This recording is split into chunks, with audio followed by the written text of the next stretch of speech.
Je ne sais pas si c'est un honneur, mais c'est un plaisir pour moi. Donc de revenir dans ce pays qui est un peu le mien, alors ça vient d'être évoqué, donc je suis né à Brest, et puis ça crée aussi des liens, puisque mes deux parents et une de mes sœurs sont enterrés à Camaret-sur-Mer, donc pas loin d'ici, qui est le berceau de la famille de ma maman.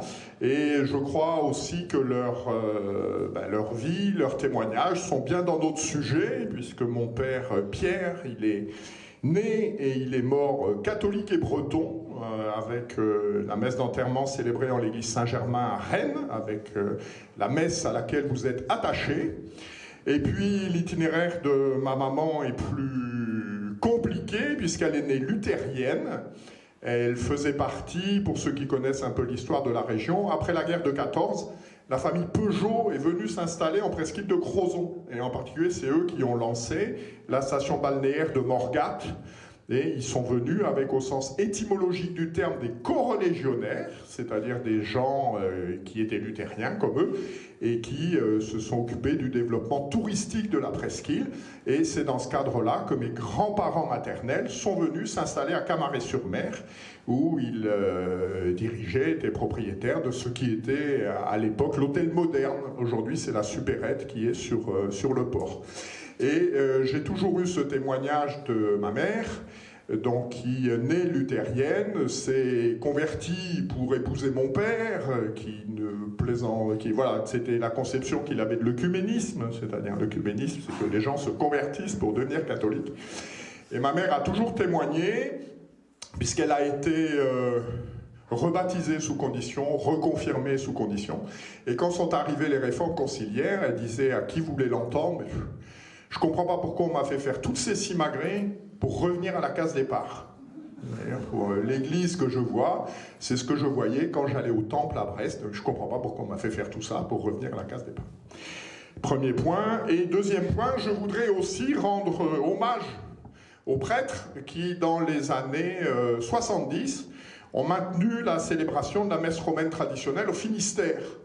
Je pense d'abord au père Le Boulch, qui avait été moine bénédictin à Kerbénéat, à la Pierre-Quivire et à Landévennec, et qui a ensuite rejoint le séminaire des Cônes, qu'il a rejoint en 1976, où il assurait la direction spirituelle des séminaristes.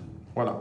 Je pense également au père Simon, au père Barcelone, qui ont été les premiers à célébrer, on en parlera tout à l'heure, la messe donc à la chapelle Sainte-Anne-du-Porzic à Brest, à partir de 1974. Le père Gagneux, qui était un dominicain qui venait de Rennes, puisqu'il était au couvent de la rue de Briseux. L'abbé Saffray, l'abbé Levillain, un prêtre de tout cela, celui que j'ai le mieux connu, c'est l'abbé Pierre Kérébel, donc qui avait un appartement à Brest. Le père Cor à Plougastel-Daoulas, l'abbé Gauthier à Goréguer-en-Quimer. Voilà. Je pense que tous ces prêtres nous protègent du haut du ciel. Et je voudrais aussi avoir une intention. Il ne célébrait pas la messe traditionnelle, mais il a été très bienveillant.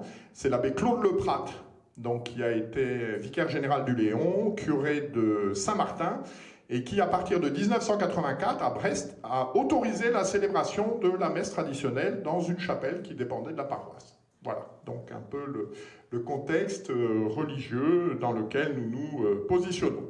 Alors, qu'est-ce que je vais chercher à faire ? Je vais chercher à argumenter, et puis j'essaierai aussi de privilégier les faits. Donc je vais essayer de vous donner beaucoup de faits, beaucoup de textes, pour éviter les grands débats idéologiques sur ceci ou cela. Revenons à la réalité des faits. Pour cela, je vous propose un développement en 3 temps. D'abord, quelques rappels de catéchisme, pour avoir la base. Ensuite, le texte même de notre conférence, les raisons de notre attachement à la messe traditionnelle. Et dans un 3e temps, je traiterai de l'objection classique qui est faite autour de la question de l'obéissance. Voilà, et l'obéissance, voilà. Vous désobéissez, c'est l'argument qui ressort tout le temps. Donc nous chercherons à traiter ces 3 points dans le temps trop bref, 1 heure qui m'est donnée pour développer tout cela. Alors, quelques rappels de foi. Au moment du baptême, dans la formule traditionnelle, que demandez-vous à l'Église de Dieu? La foi. Que vous donne la foi? La vie éternelle. Et je vous le proposerai tout à l'heure dans l'ouvrage qui vient de paraître de Monseigneur Schneider, voilà, que tout le monde devrait avoir comme élément de référence, Credo Compendium de la foi catholique. Qu'est-ce que la foi? C'est l'article 266, et à cela, Monseigneur Schneider répond: la foi est une vertu surnaturelle par laquelle nous croyons fermement à toutes les vérités que Dieu nous a révélées et qu'il nous enseigne par le magistère immuable et pérenne de son Église, parce qu'il est la vérité même. De ces deux textes, un texte liturgique, un texte un petit peu magistériel, puisqu'un évêque c'est l'Église enseignante, que devons-nous retenir? Deux choses. Premier point, la nécessité de la foi pour le salut éternel. Que demandez-vous à l'Église de Dieu? La foi. Que vous donne la foi? La vie éternelle. Voilà. La foi est nécessaire pour être sauvé. Ce qui ne veut pas dire que si on n'a pas la foi, on ne peut pas être sauvé, j'y reviendrai tout à l'heure, mais ça devient beaucoup plus compliqué. Et puis le deuxième point, c'est que la foi, ça n'est pas un sentiment. La foi, ça me fait du bien quand j'entends les chants, quand je... Si ça vous fait du bien, c'est très bien, tant mieux, profitez-en. Ça durera peut-être pas toujours, mais l'essentiel, c'est pas ça. La foi, c'est l'adhésion à un enseignement. L'adhésion, c'est croire que Jésus-Christ est le Fils de Dieu, qu'il nous a sauvés, qu'il nous a rachetés et qu'il nous enseigne par son Église. Voilà. La foi, c'est un contenu objectif. C'est je crois ce que l'Église enseigne. Je crois ce que l'Église enseigne. Et ce qui débouche sur le schéma classique du catéchisme, 4 parties: ce qu'il faut croire, le credo; ce qu'il faut faire, le décalogue; ce qu'il faut demander, le Notre Père; et les moyens de suivre ce bon programme qui sont contenus dans la prière et les sacrements. Tout cela pourrait paraître banal, malheureusement ça ne l'est pas. Depuis 60 ans, en fait, il faut bien observer que tout cela est parti en fumée. Je me mettrai, vous le verrez, à plusieurs reprises pendant ces quelques propos, sous, non pas la protection, mais nous allons faire de la récupération, comme on dit en dialectique, c'est-à-dire que ce que je dis, je veux me mettre sous l'autorité de quelqu'un qui normalement a du poids sur vous et qui fera que vous m'écouterez avec bienveillance. 1983, le cardinal Ratzinger, qui est alors préfet de la Congrégation pour la doctrine de la foi, fait 2 conférences, une à Notre-Dame de Paris et une à Notre-Dame de Fourvière à Lyon, sous le titre « Transmettre la foi aujourd'hui ». Et que dit-il? Je le cite: « Ce fut une première et grave faute de supprimer le catéchisme et de déclarer dépassé le genre même du catéchisme. » Et il dénonce ensuite plus loin ce qu'il appelle la misère de la catéchèse nouvelle. La misère de la catéchèse nouvelle. Voilà, c'est le constat fait par le cardinal Ratzinger, qui deviendra ensuite pape. Autre constat, donc ça c'est l'autorité magistérielle. Autre constat, celui de Guillaume Cuchet, dans un livre tout à fait passionnant que je vous recommande, « Comment notre monde a cessé d'être chrétien ». Voilà, donc Guillaume Cuchet est un sociologue. Donc 2 livres, Comment notre monde a cessé d'être chrétien, et puis un deuxième, Y a-t-il un avenir pour le catholicisme en France? Et dans ce livre, Comment notre monde a cessé d'être chrétien, il écrit, page 266, je le cite: « Cette rupture, au sein de la prédication catholique, a créé une profonde discontinuité dans les contenus prêchés et vécus de la religion de part et d'autre des années 1960. Elle est si manifeste qu'un observateur extérieur pourrait légitimement se demander si, par-delà la continuité d'un nom et de l'appareil théorique des dogmes, il s'agit bien toujours de la même religion. » Voilà. Nous sommes au cœur de notre sujet. Notre attachement à la messe romaine traditionnelle n'est pas un attachement à de l'encens, à des chants, à du latin, etc. C'est la prise de conscience que viennent d'évoquer d'une part le cardinal Ratzinger et d'autre part Guillaume Cuchet, que d'une certaine manière, sous la même apparence, on nous a changé de religion. On nous a changé de religion. Premier point, premier rappel doctrinal, l'importance de la foi. Et si nous n'adhérons pas à la foi catholique, je vous citerai tout à l'heure un autre texte de Guillaume Cuchet, traditionnellement, notre probabilité de salut est en train de diminuer. Voilà, c'est comme ça. Deuxième point, fondamental. L'Église catholique, c'est l'Église du Christ. L'Église catholique, c'est l'Église du Christ. C'est pas l'Église du pape, c'est pas l'Église de Paul, c'est pas l'Église de François, c'est pas l'équipe de Jean-Paul, c'est pas l'Église de Pie, c'est l'Église du Christ. Et ce qui nous relie au Christ, c'est la tradition de l'Église. Voilà, la tradition de l'Église, elle nous relie au Christ. En étant fidèles à la tradition de l'Église, nous renouons avec ce que le Christ a souhaité pour son Église. Troisième règle, c'est la règle fondamentale du droit canon, puisqu'on en parlera tout à l'heure à propos de l'obéissance. Suprema lex salus animarum. La loi suprême, c'est le salut des âmes. Le salut est l'enjeu principal de notre vie terrestre. Et c'est ce qui distingue d'une certaine manière ces deux églises, ces deux conceptions de la religion. La religion traditionnelle, et c'est en particulier ce qui est véhiculé dans la messe des morts par la séquence du Dies Irae, eh bien, la religion traditionnelle nous dit que le salut n'est pas gagné d'avance, que c'est un combat de tous les jours, et que c'est pour cela, en particulier, que nous avons besoin des sacrements. Dans la religion nouvelle, celle que le cardinal Benelli, à l'époque secrétaire à la secrétairerie d'État, il était substitut à la secrétairerie d'État, et il avait un jour écrit à Monseigneur Lefebvre et il lui avait parlé de l'Église conciliaire. Voilà. Monseigneur Lefebvre avait fait un bond de 30 mètres en disant « C'est quoi cette histoire? C'est moi, je suis catholique, je ne suis pas content. » Et il est certain qu'on a là une différence majeure autour de la question du salut. Une bonne partie des croyances des fidèles de la liturgie rénovée, et bien pour eux, le salut est universel, non seulement comme nous le croyons, parce qu'il est universel potentiellement, en ce sens que le Christ est venu sauver tout le monde, les Juifs, les Grecs, les Blancs, les Noirs, les hommes, les femmes, les petits, les grands, les beaux, les laids. Voilà, le Christ, il est venu sauver tout le monde, mais potentiellement. Et en fait, seront sauvés ceux qui ont été fidèles à son enseignement et à ce qu'il nous demande de faire. Aujourd'hui, la conception dominante, c'est le salut universel au sens de tout le monde est sauvé. On en a eu une déclaration récente dans un propos du pape François. « J'aime à croire que l'enfer est vide. » J'aime à croire, moi aussi j'aimerais bien. Et je vais être très franc avec vous, ça m'arrangerait. Mais j'en suis vraiment pas sûr. Mais en particulier, c'est parce que nous dit la Sainte Vierge à Fatima. Sainte Vierge à Fatima, elle nous dit « Je vois les âmes qui tombent en enfer comme les flocons de neige sur la plaine. » Ça en fait du monde.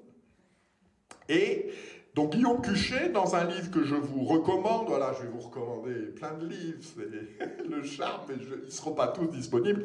Il vient de paraître un livre qui s'intitule « Les sacrements en question », donc qui est une réflexion sur les sacrements, et en particulier page 187, Guillaume Cuchet développe, dont j'ai parlé tout à l'heure, l'idée traditionnelle, c'était de dire, bon, et là il reprend l'écriture, « Nul jamais personne n'est certain d'être sauvé. » C'est la réponse que vous connaissez de Sainte Jeanne d'Arc. Êtes-vous en état de grâce? Si j'y suis, que Dieu m'y garde. Si je n'y suis pas, que Dieu m'y mette. C'est-à-dire que même Sainte Jeanne d'Arc, elle ne dit pas « c'est gagné, pas de problème, tout va... » Non, non, elle dit « j'espère, etc. » Bon. Et la conception traditionnelle du salut était de dire, voilà, vous êtes catholique, vous vivez de la vie sacramentelle, vous respectez la loi de Dieu, l'obligation dominicale, les 10 commandements, votre probabilité de salut est importante. Voilà. Vous dérogez à certains commandements, l'obligation dominicale, la fidélité à votre conjoint, la situation commence à se dégrader. Vous ne respectez pas les commandements et vous êtes, c'est le schéma qui est fait, vous êtes soit dans l'hérésie, soit dans le schisme, soit dans la... Bon, et là, votre situation, votre probabilité de salut devient très faible. Voilà, c'est ça la conception traditionnelle. Plus on s'éloigne de l'Église, de sa pratique, de son enseignement, plus la probabilité de salut devient nulle, en voyant que cette approche, elle est constitutive de l'Église. C'est pour ça qu'on a besoin des sacrements. On a besoin des sacrements parce que blessé par le péché originel, on a besoin de l'aide, de la grâce de Dieu pour faire sa volonté et être sauvé. Si on se sauve tout aussi bien en mettant jamais les pieds à la messe et en recevant pas les sacrements, ça ne sert à rien. Voilà, c'est un échange que j'avais eu, un petit mot que j'avais fait sur le Père Zanotti. Donc le Père Zanotti, qui est un prédicateur exceptionnel, un homme de foi, etc. Il a écrit un livre, voilà, il dit tout le monde est sauvé. En fait, c'est très difficile de se damner. Oh, non, je crains au contraire que ça ne soit facile. Mais surtout, si c'est très difficile de se damner, l'Église n'a plus de raison d'être. L'Église n'a plus de raison d'être. Si on n'a pas besoin des sacrements pour être sauvé, on n'a pas besoin des prêtres et on n'a pas besoin de l'Église. Et puis accessoirement, on n'a pas besoin du pape non plus. Voilà, je crois que il faut bien être conscient de ça.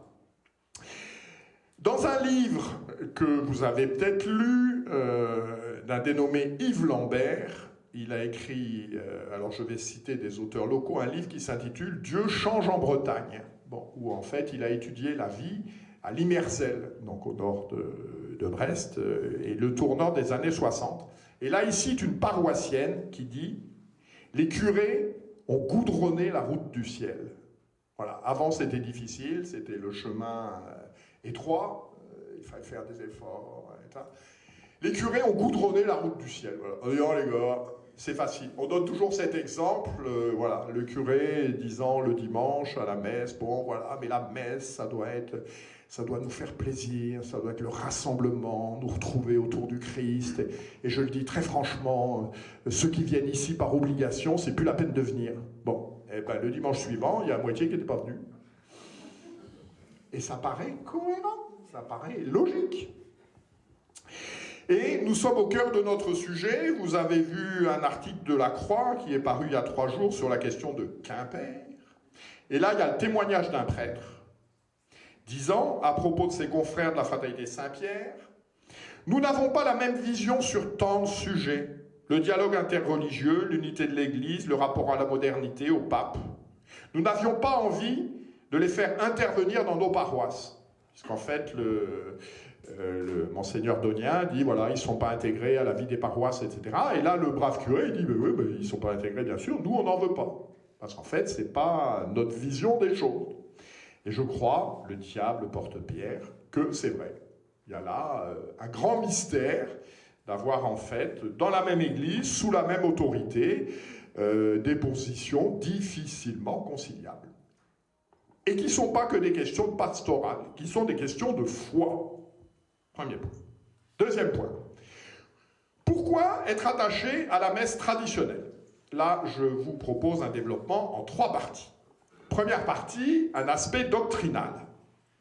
Le premier point, c'est que la messe traditionnelle, c'est la messe de la tradition de l'Église. Voilà, on a dit tout à l'heure que l'Église catholique, c'était l'Église du Christ. Eh bien, la messe traditionnelle, c'est la messe de la tradition de l'Église. Voilà. Je vous renvoie à la conférence de Cyril Faret-d'Astiès dans cette petite brochure, bref examen critique de la messe, dans lequel il rappelle, voilà, que le canon romain est fixé au 5e siècle. En particulier, ce qu'il faut que nous ayons bien en tête dans le cadre de nos argumentations, c'est que la messe que nous défendons, ce n'est pas la messe de Saint Pie V.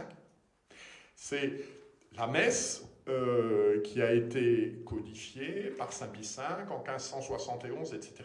Mais c'est la messe de la tradition de l'Église. Voilà, j'étais avec Monseigneur Schneider il y a quelques jours, et lui me dit, j'ai chez moi un missel d'autel de 1474, eh bien, c'est la messe de Saint Pie V.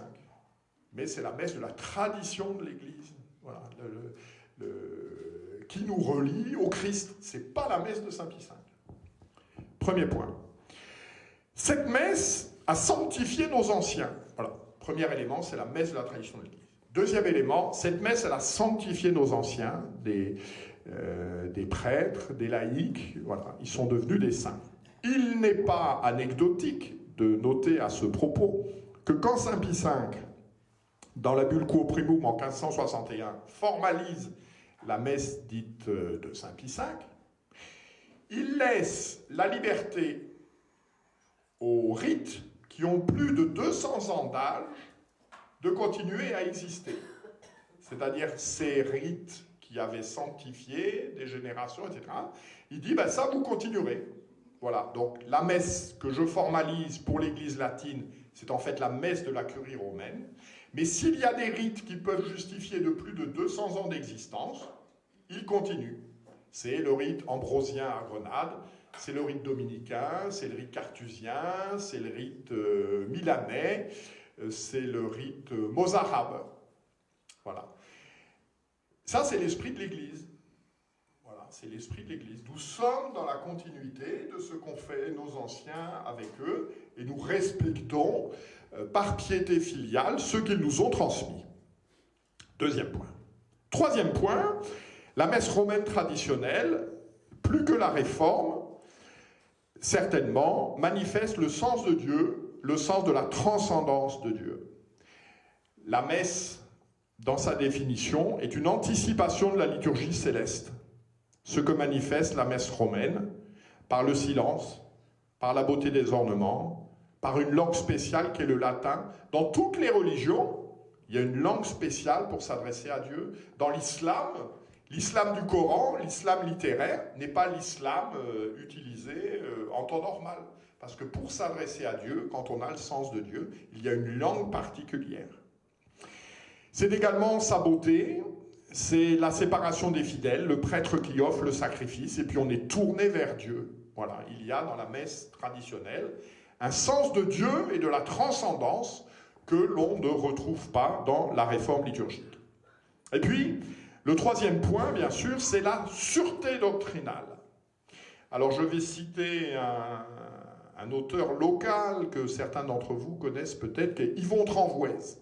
Yvon Tranvoise, comme le nom l'indique, il est d'ici, il est professeur d'histoire, alors il est à la retraite maintenant, il est professeur d'histoire religieuse à l'université de Brest, et il a écrit 2 livres, un dont je vous parle maintenant, un dont je vous parlerai tout à l'heure, L'ivresse et le vertige. Voilà. L'ivresse et le vertige, c'est l'histoire en Bretagne de l'enthousiasme des réformes conciliaires, en particulier avec un personnage qui était très à la mode en Bretagne dans les années 70, c'est Dom Bernard Béret, avec l'abbaye de Beaucain. Donc il raconte tout ça, il a adhéré à tout ça, lui, il fait partie de cette génération.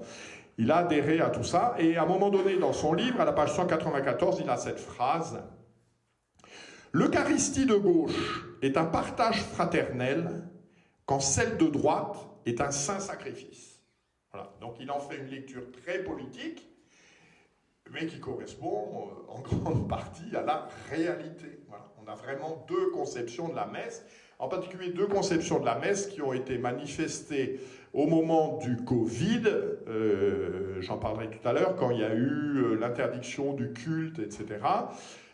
Les évêques ont réagi différemment, et en particulier Jean-Marie Guénois a écrit une tribune dans laquelle il reprenait les propos d'un évêque. Alors, je ne vais pas dire qui c'est, puisque c'était anonyme, mais depuis j'ai trouvé cet évêque disant « J'observe parmi nos frères évêques des théologies eucharistiques divergentes. » Voilà. Il y en a, ils croient que la messe, c'est le Saint-Sacrifice, et puis il y en a, ils croient que la messe, c'est un rassemblement communautaire, etc.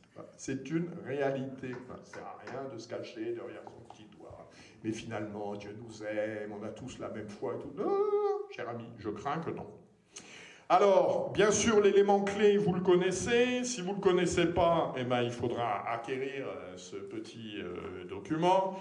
C'est bien sûr le bref examen critique de la Nouvelle Messe, et avec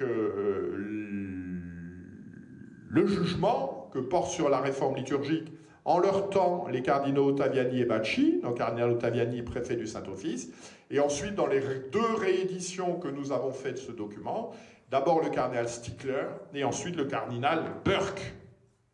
Donc que disaient les 2 braves cardinaux?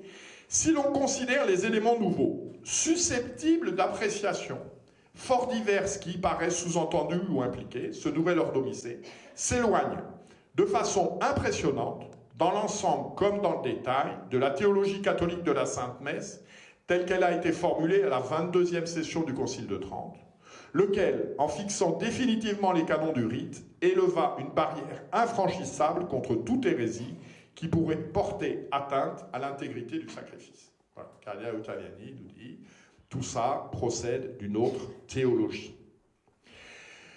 Et puis, bien sûr, c'est l'article 7 qui a été modifié ensuite, mais vous le connaissez certainement. Si vous ne le connaissez pas, c'est encore une raison d'acquérir ce petit document. L'Institution Généraliste, c'est le document qui présente la réforme liturgique. Et l'article 7 nous dit « La scène dominicale est la synaxe sacrée, où le rassemblement du peuple de Dieu se réunissant sous la présidence du prêtre pour célébrer le mémorial du Seigneur. C'est pourquoi vaut éminemment pour l'assemblée locale de la Sainte Église la promesse du Christ. Là où 2 ou 3 sont réunis en mon nom, je suis au milieu d'eux. » Alors ce texte a été modifié. Alors ce texte, on est en pleine définition protestante de la messe, puisque c'est sous la présidence du prêtre, c'est le rassemblement du peuple de Dieu, et le plus ébouriffant, c'est que la présence réelle devient la présence spirituelle du Christ, là où 2 ou 3 sont réunis en mon nom, je suis au milieu d'eux, et non plus la présence substantielle sous les apparences du pain et du vin, tel que nous le croyons, conformément à la foi catholique. Voilà. Sûreté doctrinale. Voilà, les 2 éléments là nous disent, bah, dis donc, ces nouveautés, comme le dit le cardinal Ottaviani, ça s'éloigne fortement de la théologie catholique de la messe.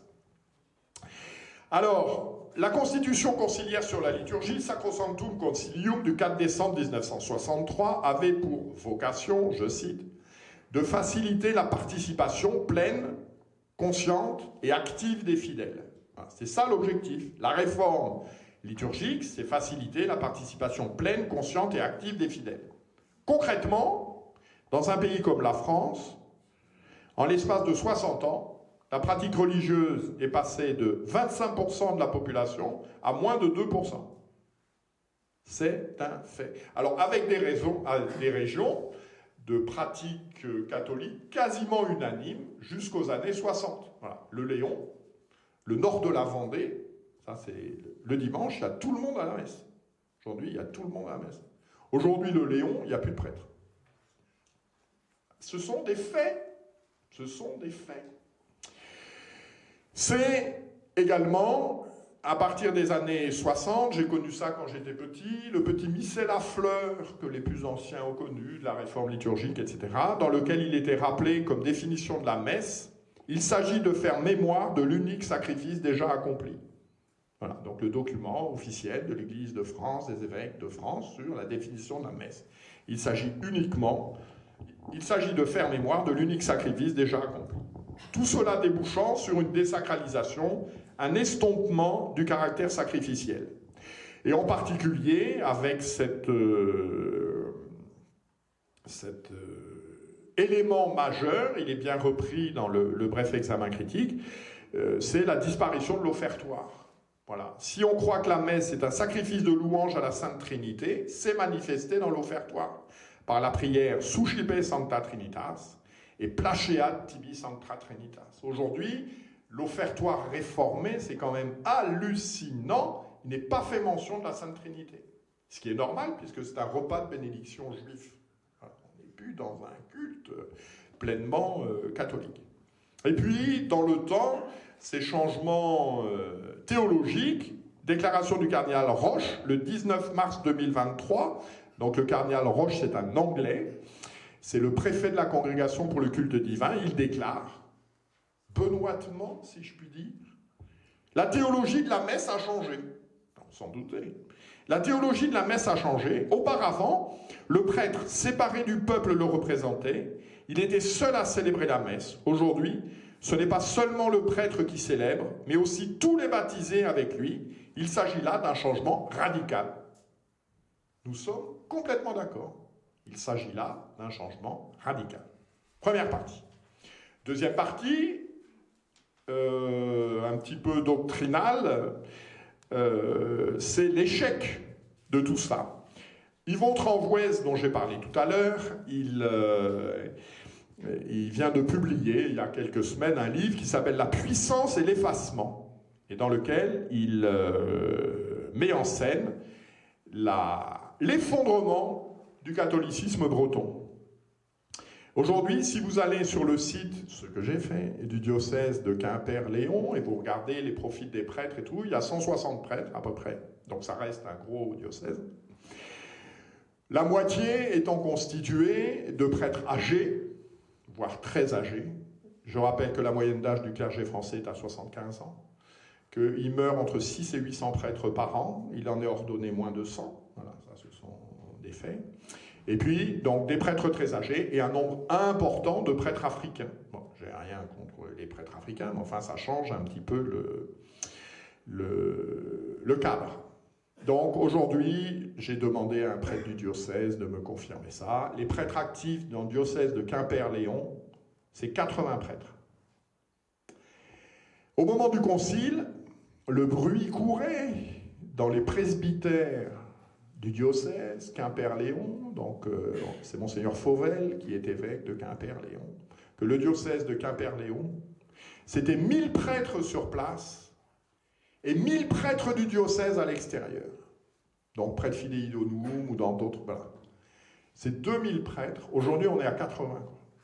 Et les gens qui sont les responsables de ça, qui sont les continuateurs de cet effondrement, ils viennent nous expliquer ce qu'il faut faire, quoi. C'est un peu comme dans le cadre du synode, où en fait, toutes les braves dames patronesses qui n'ont pas transmis la foi à leurs enfants viennent expliquer ce que doit être l'Église de demain. Non, mais attends, on marche sur la tête, là. On marche sur la tête. Donc c'est l'échec d'une réforme. Également Cuchet, dans son livre, écrit, je le cite, « La question de savoir pourquoi les milieux progressistes au sein du catholicisme ont souvent eu des taux de transmission de la foi plus faibles que leurs homologues conservateurs. » Voilà, ça c'est un fait. On l'a vécu dans nos familles, je le vis dans la mienne, et puis dans celle de mon épouse, qui sont l'une comme l'autre des familles de tradition catholique. Voilà, dans la famille de mon épouse, dans ses oncles, ses tantes, dans ma famille, il y a moi, dans mes oncles, mes tantes, etc. Il y a des curés et des bonnes sœurs partout. Curés et des bonnes sœurs partout. Aujourd'hui, 60 ans plus tard, il n'y a, sauf cas particulier, chez un de mes cousins, sauf cas particulier, l'abandon de pratiques religieuses partout, partout, partout, partout, et il n'y a de vocation sacerdotale et religieuse que dans les familles qui, au moment des années 70-80, ont fait le choix de rester fidèles à la messe de la tradition de l'Église. Alors on peut me raconter tout ce qu'on veut, les grandes envolées lyriques, le concile ceci, le concile cela, on s'en fout. La réalité, c'est ça. C'est qu'on transmet la foi, les familles qui sont restées fidèles aux pédagogies traditionnelles de la foi. Et nous, comme parents, comme laïcs, on ne nous demandera pas en arrivant au ciel si on a obéi à Monseigneur l'évêque, ou je sais pas quoi, non. On nous demandera si on a transmis la foi à nos enfants. On nous demandera si on a transmis la foi à nos enfants. C'est ça qui compte. C'est un fait. Aujourd'hui, voilà, 20% des ordinations en France sont célébrées entre 15 et 20, autour de la messe traditionnelle. Pour concrétiser ça, puisque j'ai dit que j'essaierais d'être concret, je voudrais vous donner 2 exemples. Premier point, la pastorale de l'obligation dominicale. Dans la pastorale classique de l'obligation dominicale, elle répond au commandement de Dieu, qui dit d'adorer Dieu et de le louer, de lui rendre hommage, voilà, dans les 10 commandements, voilà, et c'est repris par le peuple juif, voilà, ça fait partie des commandements de Dieu. Il faut honorer Dieu, et donc lui consacrer le jour du Seigneur. Et on argumente ça un peu plus au catéchisme, en disant, voilà, ce Dieu qui t'a créé, qui t'a racheté, qui te maintient dans l'être, qui t'accompagne de sa providence, eh bien, en échange de tout ça, il demande que tu lui consacres 1 heure et demie le dimanche, pour le remercier, pour le louer, pour lui demander les grâces dont tu as besoin. Et si tu ne fais pas ça, c'est une grave injustice. C'est une grave injustice en fonction de tout ce qui vient d'être dit. Et cette grave injustice, ça peut être un péché mortel. C'est ça, la pastorale traditionnelle. Aujourd'hui, il faut venir à la messe parce que la communauté a besoin de se rencontrer pour louer Jésus-Christ. Bon, Pourquoi pas? Et que dit-on à celui qui n'éprouve pas le besoin? Ben non, moi ça va très bien. Je préfère aller au foot le dimanche matin. Ben si vous êtes dans une logique purement affective, ben vous ne pouvez plus faire appel à la raison des gens. Et avec le constat que chacun peut faire aujourd'hui. Et puis, le deuxième exemple concret, c'est ce qui s'est passé autour de la suppression du culte au moment de la pandémie de Covid-19. Voilà. Les seules communautés à s'être battues pour demander la liberté de culte, etc., c'est les communautés traditionnelles, que ce soit des laïcs, que ce soit des communautés religieuses, etc. Pour les autres, c'est pas important. Alors avec, en particulier, vous l'avez suivi, cet élément quand même hallucinant, quoi, un certain nombre d'évêques devant rappeler à leurs prêtres, même s'il n'y a personne, vous devez célébrer la messe. Ben effectivement, si la messe est devenue un rassemblement communautaire, s'il n'y a plus de communauté, on ne célèbre plus la messe. Ça paraît relativement logique. Ou alors on voit ça, cette célébration de la messe, le prêtre est tout seul, et il y a la photo des gens, quoi.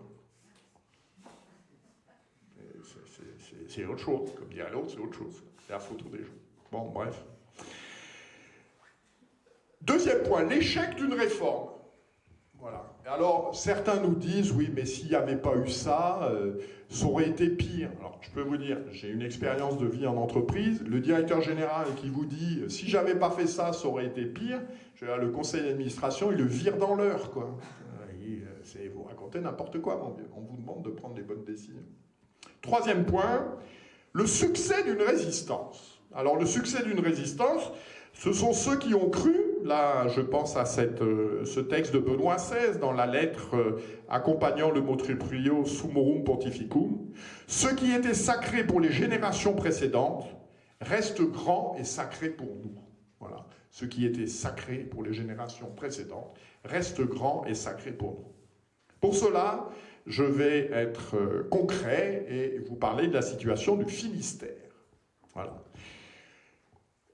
La réforme liturgique, vous le savez, 1969, le 3 avril 69, la Constitution Missale Romanum, qui fait obligation à tous les prêtres de célébrer la messe nouvelle à partir de l'Avent de 1970.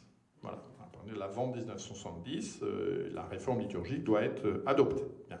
Ce qui fait que dans le diocèse du Finistère, de Quimper-Léon, à partir de 1970, il n'y a plus de messe publique célébrée dans le diocèse selon l'ordo traditionnel. Alors, cette messe traditionnelle va être réinstaurée à partir de septembre 1974 à la chapelle Sainte-Anne-du-Porzic. Donc c'est au nord de Brest, c'est sur la route du Conquet. Donc c'est une petite chapelle, voilà, ça fait 10 mètres sur 5. L'initiateur en est un commissaire de marine, le commissaire Trochu, à qui il faut rendre hommage. Voilà, on en a un exemple. Voilà, il a des enfants. Dans mon souvenir, il avait surtout des filles. Voilà, la foi a été transmise. Et dans ces petits-enfants, tout le monde, grâce à Dieu, a conservé la foi. Il y a des vocations religieuses. Voilà, c'est l'exemple. Alors qu'il avait, on voit ça dans le livre d'Yvon Tranvoise, L'ivresse et le vertige, était extrêmement investi dans la vie du diocèse. Dans les années 60, en particulier commissaire de marine, il avait des compétences, il s'occupait des constructions d'églises, etc. Il était très engagé, quoi. C'était pas un marché important. Donc, eh bien, voilà, dans cette petite chapelle, il y a une dizaine de familles. Alors je rends, voilà, une dizaine de familles que certains d'entre vous connaissent. Voilà, les Pacreaux, les Griffons, les Deux Poules Piquet, de la Roche-Brochard, de la Chaux, et puis les jeunes du FJCF, dont j'étais à l'époque, il y a longtemps. Donc ce monde traditionnel, c'est 40 personnes.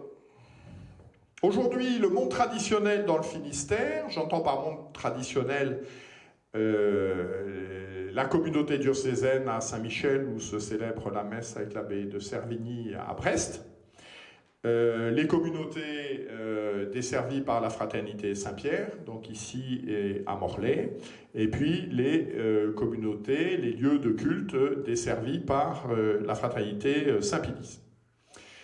Donc, 74, on a 30-40 personnes. Aujourd'hui, le nombre de fidèles, j'ai fait le tour, voilà, au maléfice de mes cheveux blancs, je connais les différents protagonistes. c'est 1500 personnes. Voilà, c'est-à-dire dans le même temps où la pratique religieuse passait de 25% à moins de 2%, la tradition dans le Finistère, c'est 30-40 personnes et 1500 personnes aujourd'hui. 1500 personnes, donc une dizaine de lieux de culte, 2 communautés religieuses, des communautés de franciscaines, donc dans la mouvance de la Fraternité Saint-Pédis, à la Norgard et à Traun-Fontagnou, donc 42 franciscaines, 6 dominicaines enseignantes à Brest, 2 oblates de la Fraternité Saint-Pédis, 2 écoles, Notre-Dame des Flots et l'école Marie-Stella, qui représente une centaine d'enfants. Voilà. Ça, c'est les faits. Voilà, ça, c'est les faits. Dans ce monde qui s'effondre, les communautés, les familles qui sont restées fidèles à ce que l'Église avait toujours fait. Je vous conseille un autre livre. C'est Les crises du clergé français contemporain de Paul Vigneron. Alors je vous le conseille, mais c'est pas facile à trouver. C'est un livre qui est écrit en 1976 par Paul Vigneron. Donc c'est édité chez Teki. Paul Vigneron est un professeur d'université. La préface est faite par Jean-Baptiste Durosel. Donc c'est un livre sérieux, hein, c'est 400 pages. Et donc il explique la vie du clergé. Et à la fin, il conclut, donc on est en 1976. Il conclut, il dit, mais tout ça c'est un drame, c'est un effondrement. Et c'est sa dernière page. Il dit, mais je ne comprends pas. Voilà. On a tout changé. C'est un désastre. Est-ce qu'il ne serait pas légitime de se poser la question de savoir si ces méthodes que nous avons rejetées, au moins, est-ce qu'on ne pourrait pas réessayer? Et si Dieu veut, et l'expérience a montré que ça a été le cas, il dit, si Dieu veut, on obtiendra les fruits que nos anciens ont obtenus. Mais il dit, et ce sont ces dernières lignes, il dit, mais pour cela, il faudrait accepter de reconnaître qu'on s'est peut-être trompé. Et les hommes de pouvoir qui ont mené toute leur vie de sacrifice, pour ceux qui ont été fidèles à leur vocation sacerdotale, de dire, voilà, on a peut-être fait fausse route, mais il dit la chose peut-être la plus difficile à vaincre quand on s'interroge sur sa vie, c'est l'amour-propre. Qui reconnaîtra, voilà, rendu à l'âge où on a des responsabilités, il dit ça à la fin, voilà, 60 ans, je suis évêque, mon diocèse est un désastre. Est-ce qu'on n'a pas fait fausse route? Ça, il faut beaucoup d'humilité. Alors on dit, je crois que l'histoire est vraie, Paul Vigneron donc, a fait ce livre qui n'a pas plu aux évêques, qui a demandé à Teki, puisque l'éditeur c'était Teki, de pilonner les livres, et lui, il est mort de chagrin. Voilà, c'est ça. Ce livre est extraordinaire, si vous arrivez à le trouver. Donc c'est ça la situation. Alors, bien sûr, on peut s'interroger, c'est revenu longtemps, on en a beaucoup parlé aussi à l'occasion des pèlerinages de Pentecôte. Voilà, c'est les jeunes qui ont été élevés dedans, et puis les jeunes et les moins jeunes qui redécouvrent ces pédagogies traditionnelles de la foi, eh bien, sont conquis par ce triptyque que l'on peut caractériser de la manière suivante: transcendance, exigence, cohérence. Voilà. Transcendance, le sens de Dieu. Voilà. Dieu c'est Dieu. Je vous renvoie au livre de Maurice Clavel. Dieu est Dieu, nom de Dieu. Donc lui, très à gauche, et puis il y a un moment, il dit, c'est plus possible, quoi. C'est plus possible. Transcendance, exigence, c'est la nature humaine. Dans son deuxième livre, dont je vous ai parlé, Guillaume Cuchet fait une remarque très, très, très intéressante, je trouve. Il dit, voilà, l'Église aujourd'hui, c'est l'Église de la facilité. On ne demande rien aux gens.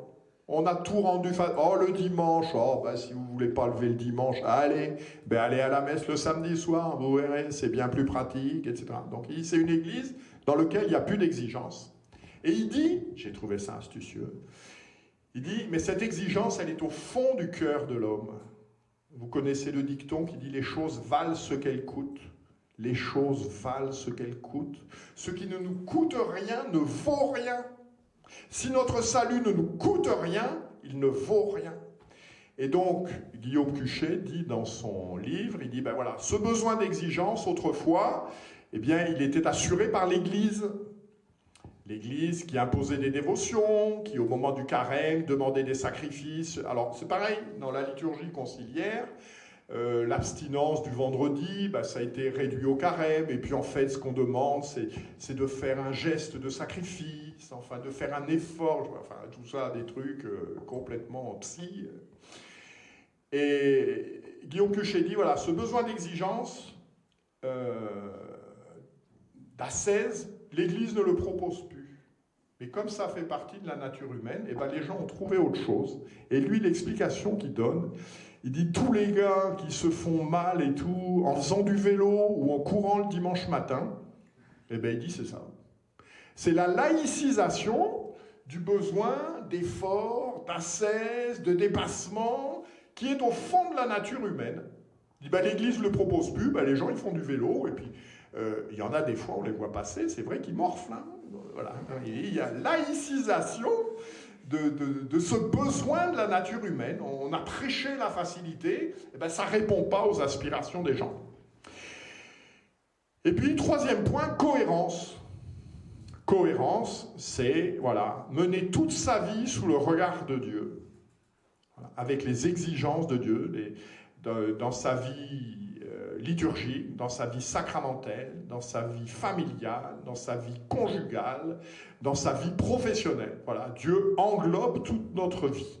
Alors, ça rejoint, et c'est l'objet de votre incompréhension, ou en tout cas de l'incompréhension formulée par certains, quand ce que nous demandons pour transmettre la foi, c'est pas la messe le dimanche. Vous l'avez bien compris, ça, ce sont des miettes.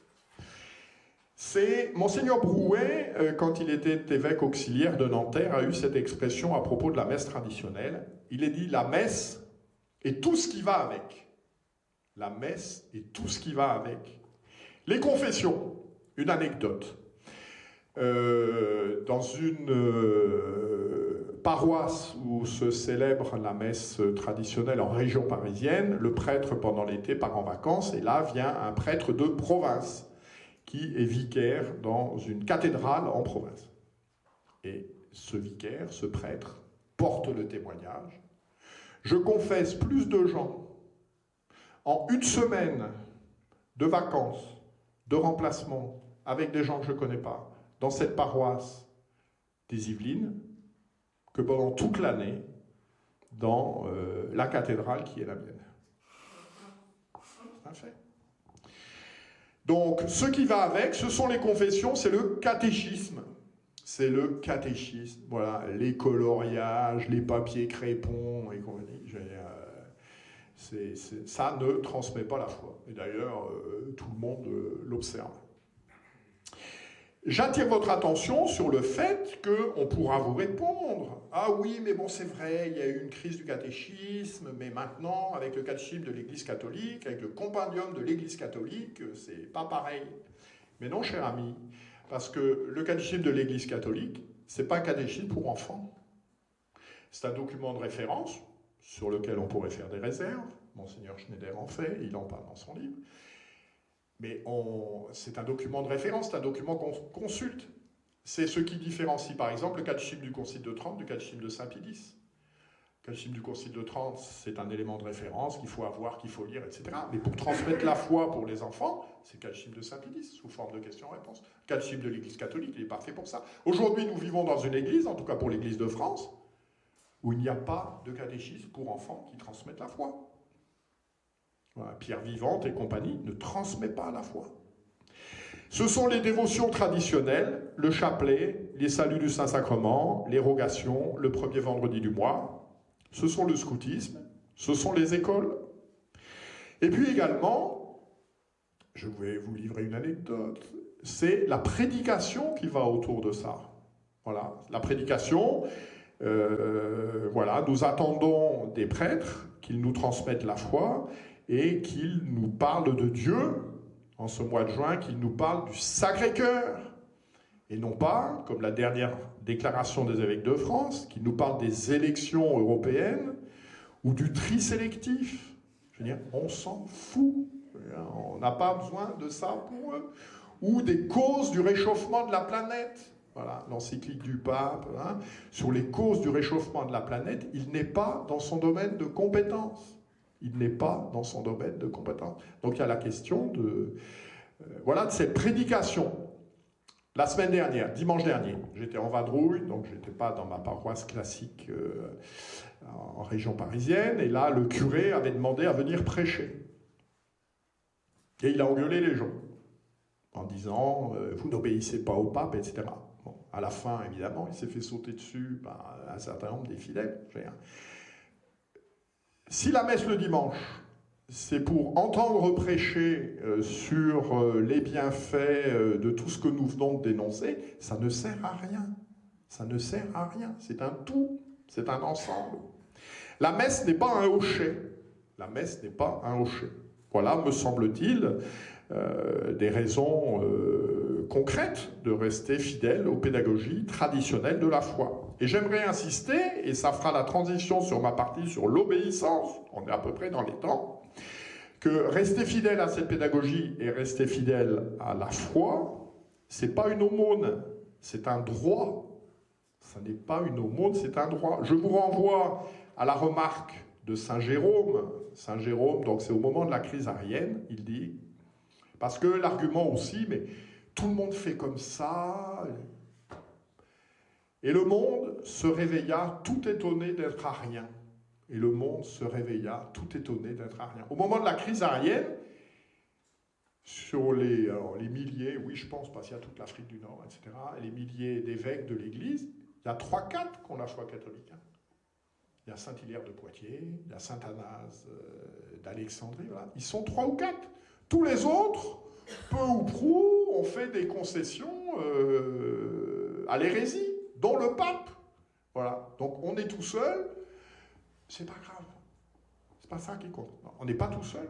On a avec nous tous les saints qui nous ont précédés, et puis tous les défenseurs de la foi qui ont vécu avant nous. Troisième partie, l'obéissance. Ah, l'obéissance. Alors pour cela, je vous renvoie, alors là c'est facile, c'est pas un livre, c'est uniquement un article. Ça fait que 30 pages, là ça va pas être long. C'est un article de la revue thomiste d'octobre-décembre 1957 sur la vertu d'obéissance selon saint Thomas, par le père Labourdette, voilà, qui est un religieux dominicain. Donc il a fait un article tout à fait passionnant. Alors je vous renvoie aussi avec pas trop de vanité, j'espère, sur la conférence que j'ai faite à notre université l'été dernier, donc l'université de Renaissance catholique, sur l'obéissance. Voilà, donc c'est la conf que j'ai faite, 45 minutes, voilà, sur revenir sur l'obéissance. Alors, premier point. D'abord, l'obéissance est une grande vertu. C'est par l'obéissance du Christ à son Père que nous sommes sauvés. Voilà, Christ qui dit, voilà. Non pas ma volonté, mais la vôtre. C'est par l'obéissance du Christ à son Père que nous sommes sauvés. L'obéissance, c'est quelque chose d'important. Cependant, premier point, vous l'avez noté, vous le savez, l'obéissance n'est pas une vertu cardinale. Les vertus cardinales sont la force, la prudence, la justice et la tempérance. L'obéissance, ce n'est pas une vertu cardinale. Elle est reliée à deux autres vertus. D'une part, à la justice, puisque l'obéissance est due à l'autorité au service du bien commun. Et puis, elle est également très liée, de manière classique, à la vertu de prudence. Voilà, la vertu de prudence, qui est une vertu très, très concrète.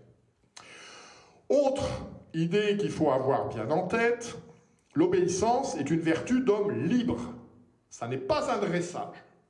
L'obéissance est une vertu d'homme libre, ça n'est pas un dressage. On pense à la phrase de Peggy qui nous parle du noble agenouillement d'un homme libre. Le noble agenouillement d'un homme libre. Voilà, l'obéissance, c'est ça. C'est le noble agenouillement d'un homme libre devant l'autorité légitime au service du bien commun. Je viens de le dire, l'obéissance n'est pas une finalité. Elle est ordonnée au bien commun.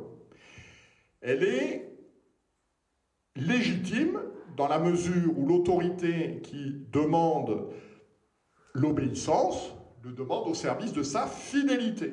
Voilà. Vos parents vous demandent de voler, vous n'êtes pas obligé de leur obéir. Parce que vous allez contre un commandement qui est supérieur à l'autorité qui vous donne ça. Voilà. Elle n'est pas une fin. Alors, il y a un terme un peu compliqué, pour ceux qui ont fait du grec, j'espère qu'il y en a quand même quelques-uns, c'est épikeia. Épikeia, ça nous donne quoi? C'est l'épiki. L'épiki, c'est quoi? C'est je vais contre la lettre de la loi pour en respecter l'esprit. Voilà. Il y a un incendie, il y a un accident dans une rue, il y a un sens interdit, eh bien, vous prenez quand même le sens interdit pour aller secourir les gens. Autre exemple. Vous vous promenez au bord d'une rivière, et puis tous les 50 mètres, il y a un panneau « Ne pas franchir le parapet ». Parce qu'effectivement, en dessous, il y a une rivière et c'est dangereux. Ne pas franchir le parapet. Et puis là, il y a un petit enfant, il vient de tomber à l'eau. Ah bah non, courage, hein, ne pas franchir le parapet, je ne franchis pas le parapet. Mais j'appelle la police, hein, bougez pas, courage. Non, vous franchissez le parapet. Bon. Donc on a le droit de déroger à une règle si dans une circonstance particulière, elle ne correspond pas à pourquoi elle a été faite. Ouais, c'est du bon sens. L'obéissance à la règle n'est jamais une finalité. L'obéissance à la règle n'est jamais une finalité. Il y a quelqu'un qui a écrit des pages tout à fait frappantes sur le sujet, c'est Hannah Arendt, donc, que vous connaissez. Donc Hannah Arendt, donc c'est une philosophe juive. Je vous renvoie au film de von Trotta là, sur Hannah Arendt, c'est très intéressant. Et en particulier, elle couvre le procès Eichmann. Le procès Eichmann, donc c'est à Jérusalem, en 61 ou 62. Eichmann, c'est quoi? C'est le logisticien de la solution finale. Voilà, c'est l'homme qui organisait tous les trains de toute l'Europe pour que les Juifs soient envoyés et exterminés dans les camps de Pologne, etc. Bon. Donc, le Mossad finit par le choper, on fait son procès. Bon. Et lui, pendant tout le procès, bon, d'abord, ça amuse Hannah Arendt, il dit « Je m'attendais à voir l'archange du mal, je vois un petit bonhomme mal fagoté dans son veston, qui n'arrête pas d'éternuer parce qu'il a attrapé un rhume. L'archange du mal, c'était pas terrible. Hein. » Et tout son procès, c'est de dire « Moi, mais j'ai obéi aux ordres d'un gouvernement légal. Qu'est-ce que vous venez m'embêter ?» ça n'a pas convaincu les juges puisqu'il a été pendu. Voilà, de dire j'ai obéi au chef parce que c'était le chef, manifestement on sent bien qu'il y a des choses au-dessus de ça. D'où la nécessité de distinguer parmi les actes du magistère. Et il a existé dans l'Église des décisions prises par le magistère qui se sont avérées être de mauvaises décisions. J'ai parlé tout à l'heure de l'article 7 de l'Institution Généraliste. Eh bien, il a été modifié. L'autorité, dans le cadre d'une constitution, avait pris une décision, des déclarations qu'elle a modifiées. On en est rendu aujourd'hui, en l'espace de 60 ans, à la 3e traduction du Notre Père. S'il y a eu la traduction classique, là on est rendu à 2 derrière. Pendant des années en français, on a traduit consubstantiel par de même nature. Aujourd'hui, on est en train de revenir à consubstantiel. Bon, c'est le cardinal d'Agnelou qui avait dit ça, avec Étienne Gilson. Il dit n'importe quoi. De même nature, c'est l'exemple qu'il emploie. Il dit 2 poireaux sont de même nature, ils ne sont pas consubstantiels. Le lien qui unit le Christ et son Père, c'est pas comme le lien qui unit 2 poireaux. Quoi.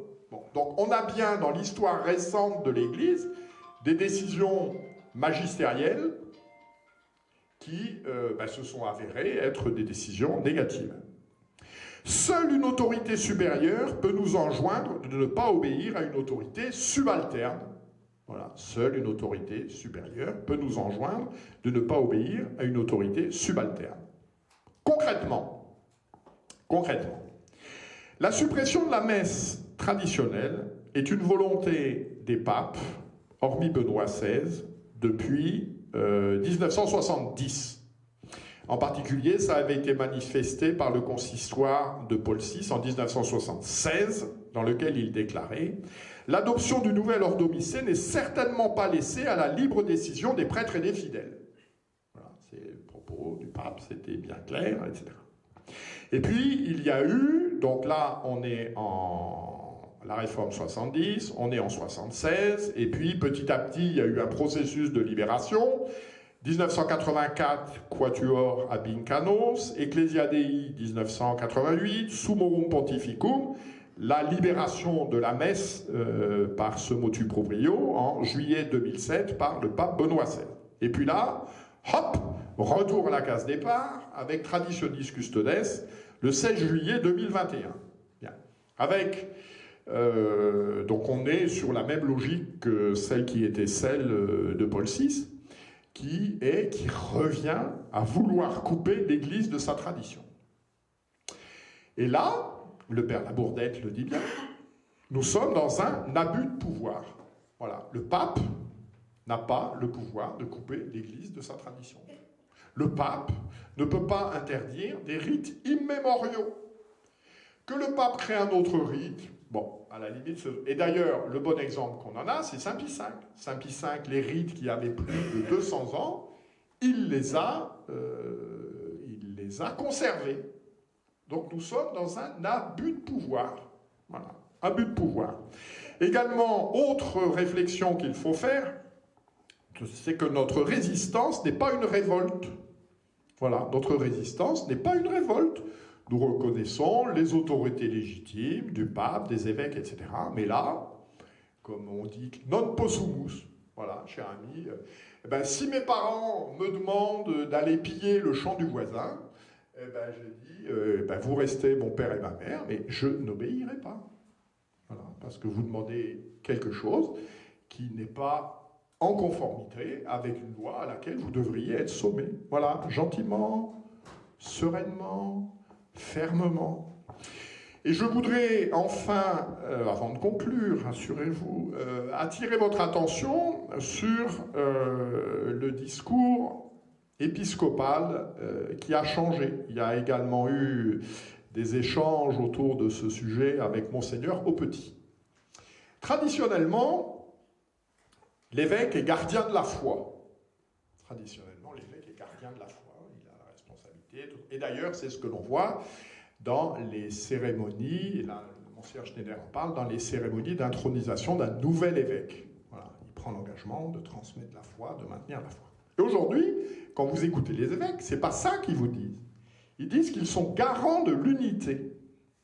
C'est pas du tout la même chose. C'est pas du tout la même chose.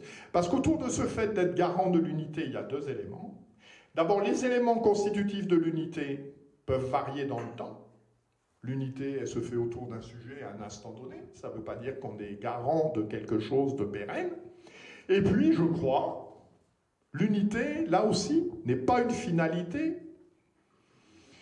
L'unité d'une bande de gangsters autour de son chef de clan, ça n'est pas une vertu. L'unité, elle est au service de la vérité. L'unité pour faire des bêtises, c'est pas une qualité. L'unité pour faire des bêtises, c'est pas une qualité. Alors, que conclure? Que conclure? Alors, ça va vous amuser, il faut quand même avoir un peu de note, d'essayer de vous faire sourire. Je voudrais me mettre à l'école d'un homme qui n'est pas un père de l'Église, mais qui a beaucoup de bon sens. Dans Un taxi pour Tobruk, donc vous voyez, on passe du père Labourdette à Un taxi pour Tobruk, donc Michel Audiard. Donc il y a ce dialogue, alors je vous invite, voilà, vous avez noté des livres sérieux, maintenant je vous ai un film qui va vous faire rire. Dans Un taxi pour Tobruk, à un moment donné, il y a Maurice Biraud, et donc il y a ce dialogue à propos de l'obéissance. Maurice Biraud disant, mon père, donc son père est à Vichy, donc il vient de se faire engueuler parce que son père est à Vichy. Mon père est un homme qui a la légalité dans le sang. Si les Chinois débarquaient, il se ferait mandarin. Si les nègres prenaient le pouvoir, il se mettrait un os dans le nez. Si les Grecs... Bon, oui, enfin, passons. Il y a des gens qui ont cette conception de l'autorité. Et voilà, j'obéis. Alors, ça présente beaucoup d'avantages, dit ça le père Labourdette. Il dit, il y a 3 avantages. Le premier, c'est qu'on arrête de réfléchir. Voilà. Moi, j'ai fait ce que le chef m'avait dit, je ne peux pas être considéré comme responsable. Premier avantage, on arrête de réfléchir. Deuxième avantage, mais on bénéficie de tous les avantages que sont en mesure de distribuer ceux qui détiennent le pouvoir. Voilà, c'est quand même mieux d'être bien vu avec le chef pour recevoir une décoration, pour être nommé cardinal, pour être nommé sur un diocèse plus important. Voilà.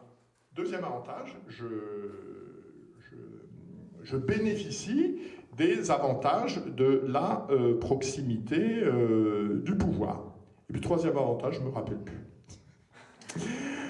Alors, que dire également? Ne pas se révolter, ne pas se décourager. Je vous renvoie, alors ça aussi il faut lire pour ceux qui n'ont pas lu, voilà un livre, là ça va vous changer d'un article pour Tobruk. C'est un livre du Père Calmel. Alors il faut lire le Père Calmel. À mon avis, c'est un religieux dominicain, un des hommes qui a eu vraiment... D'abord, c'est très bien écrit, une grande perspicacité sur la crise que vivait l'Église. Il est décédé en 1975 à Brignoles. Et il a écrit un très beau livre qui s'appelle, voilà, ça doit nous rassurer, ça doit être très... Sur nos routes d'exil, les béatitudes. Ouais, regardez comme c'est beau. Sur nos routes d'exil. Voilà. Nous sommes sur des routes d'exil. Nous souhaiterions vivre paisiblement, comme nos anciens ont vécu, dans une société qui ne serait une société apaisée, où nous n'aurions comme seule préoccupation que de faire le bonheur de notre conjoint, de nous occuper de nos enfants. Voilà, ben le bon Dieu en a décidé autrement. Nous sommes dans une situation bien plus compliquée. Sur nos routes d'exil, les béatitudes. Bienheureux ceux qui pleurent, bienheureux ceux qui ont soif de justice, bienheureux ceux qui cherchent le royaume de Dieu. Voilà, donc je dirais, ça doit nous donner beaucoup de sérénité. Et puis, je voudrais vous raconter une anecdote et vous proposer une devise. L'anecdote est la suivante. Nous sommes dans un diocèse du nord de la France, et puis donc une jeune fille souhaite se marier et demande à pouvoir utiliser la chapelle du village dans lequel elle habite ou dans lequel ses parents se sont mariés, enfin pas, j'en sais rien, avec la messe traditionnelle. Bien. Et là, elle s'adresse au curé, le curé dit oh, des affaires compliquées, il faut voir l'évêque. On demande à l'évêque, et l'évêque répond non. Il n'en est pas question, traditionis custodes, l'obéissance au pape, patati patata. Très bien. Alors la jeune fille, elle se sent pas tellement d'aller voir l'évêque, mais c'est sa maman qui y va. Donc sa maman va voir l'évêque. Très bien. Et elle dit, ma fille, et là l'évêque, très bien, il ne change pas. Non, non, ma décision est non, mais de toute façon, vous avez gagné. Il le dit. Il dit de toute façon, quand je vois l'état de mon diocèse, c'est dans le temps. Deuxième anecdote autour de ça, un supérieur d'une communauté ecclésiadei s'adresse dans un diocèse rural, là on est dans le sud-ouest de la France, va voir l'évêque parce qu'il y a une demande de fidèles, etc. Bon ben voilà, est-ce qu'on pourrait installer un prêtre? Et là l'évêque dit non. Non. Moi je ne le ferai pas. Mais de toute façon, mon successeur sera obligé de le faire. Et en fait, quelques années plus tard, c'est lui qui l'a fait. Voilà. Donc ça aussi, vous voyez, ça rejoint les chiffres que je... Voilà. Il faut une grande espérance, parce que vous connaissez le texte de Charette sur les... Voilà. Nous défendons l'éternelle jeunesse de la tradition. Voilà. Et puis nous devons aussi, alors même si... voilà, pour les plus anciens d'entre nous, voilà, les consolations de nos enfants, de nos petits-enfants, qui même s'il y a des difficultés, parce que le péché originel n'est pas supprimé, parce que vous êtes tradis, pas du tout, il est toujours là, même s'il y a des difficultés, voilà, c'est les réunions de famille, je vous en parlais tout à l'heure, voilà, surtout alors là dans la famille de mon épouse, voilà, le constat est unanime. Voilà, vos enfants, grâce à Dieu, grâce aux écoles dans lesquelles vous avez mis, ils ont conservé la foi. Aujourd'hui, la génération des oncles et des tantes de mon époux, nos petits-enfants, Il n'y en a pas un qu'à la fois, il n'y en a pas un dont la situation conjugale est régulière. Alors qu'on leur dit, dans nos familles, il y a des vocations, etc., ils tombent de la lune, quoi. Et vous voyez, ils versent. C'est pour ça aussi qu'il nous faut être missionnaires de cette messe, de ces pédagogies, et ils versent des larmes de sang, quoi. En disant, oui, moi j'ai fait confiance. J'ai fait confiance à mon curé dans ma paroisse. J'ai mis mes enfants dans le collège où j'ai fait mes études, etc. Et au bout du compte, voilà, ça n'est pas transmis. Voilà. Donc il faut, je crois, avoir beaucoup d'espérance. Et alors le slogan un peu que je voulais vous proposer en conclusion, vous connaissez un de nos maîtres, c'est Jean Madiran. Jean Madiran, pendant des décennies, a adressé au Saint-Père, « Très Saint-Père, rendez-nous le catéchisme, la messe et l'écriture. » Très Saint-Père, rendez-nous le catéchisme, la messe et l'écriture. Et je pense qu'aujourd'hui, dans le cadre du contexte qui est le vôtre à Quimper, vous pourriez adapter ce slogan qui deviendrait « Monseigneur Donien, rendez-nous les sacrements, le catéchisme et nos prêtres. » Je vous remercie.